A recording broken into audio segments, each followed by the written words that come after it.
மேலும் பல பேர் கேட்குற கேள்வி என்னன்னா, டாக்டர் என்னால வந்து கால மடக்க முடியுமா? அப்படின்னு கேட்பாங்க.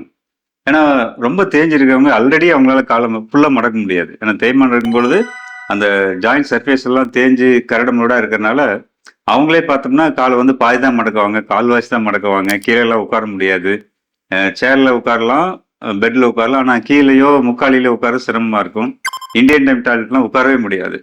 ஏன்னா அவங்களால கால மடக்க முடியாது. ஸோ நெறைய பேர் அந்த ஸ்டேஜ்ல தான் இருப்பாங்க.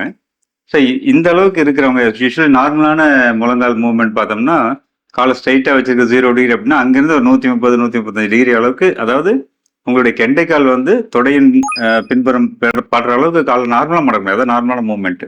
அந்த அளவுக்கு மூவ்மெண்ட் வந்து நீங்க நீ ரீப்ளேஸ்மெண்ட் கூட எதிர்பார்க்க முடியாது. ஆனா அட்லீஸ்ட் 90 டிகிரிங்கிறது வந்து மினிமம் பாசிபிள் மூவ்மெண்ட். அதாவது சேர்ல உட்கார்ந்தீங்கன்னா, கால வந்து ஒரு எல் ஷேப்ல ப்ராப்பரா தொங்குட்டு உட்கார அளவுக்கு வந்து கட்டாயம் வந்துரும்.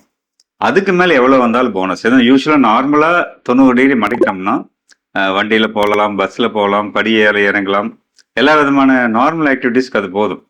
அதுக்கு மேல எவ்வளவு வந்தாலும் 100, 120 எவ்வளவு டிகிரி மூவ்மெண்ட் வந்தாலும் அது போனஸ். நான் அப்படிதான் சொல்வேன். நீங்க 90 டிகிரி எப்படியாவது கொண்டு வந்துருங்க. அதுக்கு மேல வர்றது உங்களுக்கு போனஸ். எவ்வளவு வந்தாலும் அது வந்து அடிஷனல் மூவ்மெண்ட் தான் சொல்லுவேன். ஏன்னா ஃபுல்லா மடக்கினா தான் கீழே உட்கார முடியும். ஒரு சில பேஷண்ட்ஸ் ஃபுல்லா மடக்கி கீழே உட்கார ஆட்கள் இருக்குது. நாங்க அதை அட்வைஸ் பண்றதுல இருந்தாலும் நமக்கு வந்து 90, 100 டிகிரி மூவ்மெண்ட்ஸ் வந்தா அவங்க நார்மலான ஆக்டிவிட்டீஸ் வந்து வலி இல்லாமல் பண்றதுக்கு யூஸ்ஃபுல்லா இருக்கும். அதனால காலை மடக்க முடியும். மடக்க முடியாம எல்லாம் போகாது.